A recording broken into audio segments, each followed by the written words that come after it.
Se você está enfrentando problemas com Fast Connector quebrado, reclamação de internet lenta e retrabalho na sua rede, assista essa história até o final, que com certeza ela vai mudar muito o seu ISP ou a empresa que você trabalha.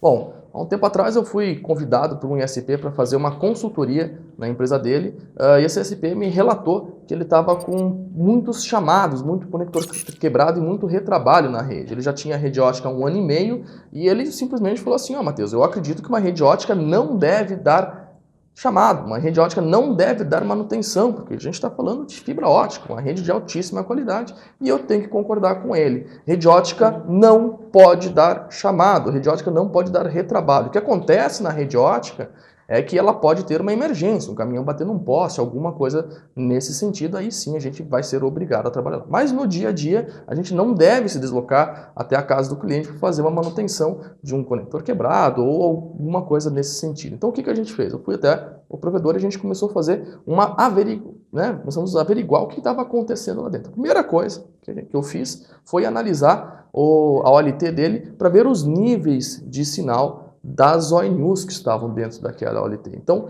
tecnicamente falando, na maioria dos casos, em cada porta-PON a gente pode ter uma diferença máxima de 3 dB de sinal. Então, a gente trabalhou, eu fiz os cálculos de potência, a gente descobriu qual que era o número de sinal máximo que poderia chegar lá. No caso daquele cliente era menos 22, né? Os clientes eram tudo próximo, então a gente chegou num parâmetro de menos 22. Então não poderia ter nenhum cliente acima de menos 22 e não foi isso que a gente viu na rede. A gente viu na rede uma diferença de sinal absurda. Tinha ONU com menos 28, menos 25, menos 31, menos 17, menos 15 e aí a gente já percebeu que a rede dele estava totalmente desestruturada. A primeira coisa que a gente fez foi organizar a rede ótica desse cliente, né? Tudo padrão 1:8, 1:8. Em algumas regiões a gente estava trabalhando com 1:4, 1:16, mas o padrão de sinal se mantinha o mesmo. Após 3 meses, o nível de problemas diminuíram, mas ainda não tinha sido tão grande, e eu voltei lá para continuar fazendo a análise e descobrir o que estava ocasionando tantos problemas. Então, a gente descobriu que, depois daquilo, os técnicos manteram um padrão de qualidade de ativação. Todo cliente que era ativado com, no máximo, menos 22. Porém, com o passar do tempo,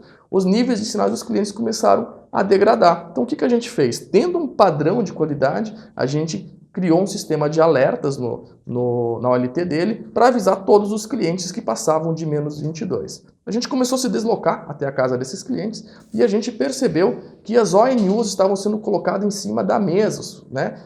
Então, os técnicos estavam fazendo ativação e colocando a ONU em cima da mesa. O que acontecia? O cliente, como é curioso, ele ia lá, mexia na ONU, tirava o conector, colocava o conector, a faxineira vinha, mexia e dava uma série de problemas nos Fast Connectors, já que eles não são feitos para ter manutenção. E o incrível é que existia uma outra equipe desse ISP que não tinha problemas com os chamados, tá? Então, a gente foi averiguar o que essa outra equipe fazia, e essa outra equipe, o técnico veio de uma outra empresa, ele tinha o padrão de colocar as ONUs na parede. Ele só colocava as ONUs na parede e isolava o acesso ao conector do cliente. Então, a gente adotou esse padrão e todos os técnicos, a partir daquele momento, teriam que fazer a ativação colocando as ONUs na parede. Resultado, o que aconteceu? Não mudou nada.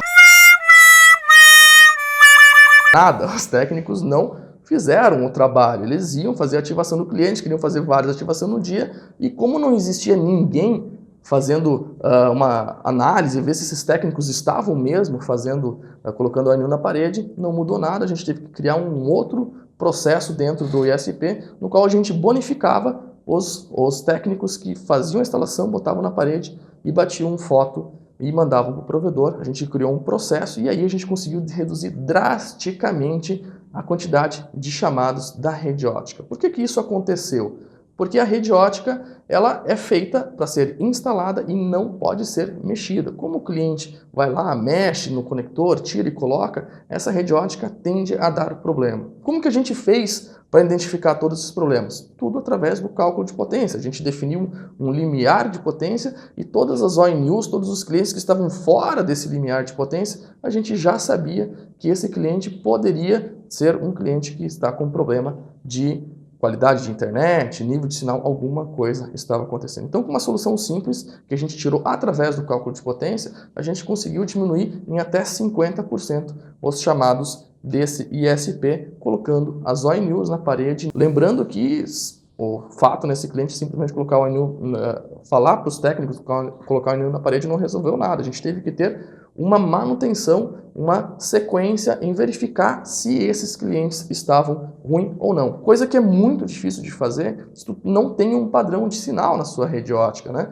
Se você tiver aí na sua OLT um nível de sinal muito desproporcional entre os clientes, tu não consegue saber se aquele cliente pode estar com problema ou não, tá? E uma analogia que eu sempre gosto de fazer com o nível de sinal é o seguinte: se você tiver uma estrada cheia de buraco e você botar um carro rodar nela, esse carro vai estragar. Agora, se você tiver uma estrada bonitinha, bem recapada, né, funcionando bem, você vai botar o carro lá em cima, dificilmente esse carro vai estragar. Então, uma rede ótica com um nível de sinal totalmente desproporcional, né, levando em consideração que é uma rede ótica urbana, que as caixas CTOs estão próximas da outra, elas precisam ter um nível de sinal estável, e utilizando o cálculo de potência a gente consegue fazer isso de uma maneira muito simples e muito prática. Então eu espero que essa dica seja útil para você, que essa história possa te incentivar a adotar esse padrão dentro do ISP e, consequentemente, reduzir drasticamente os chamados na sua rede ótica. Até mais, a gente se vê online.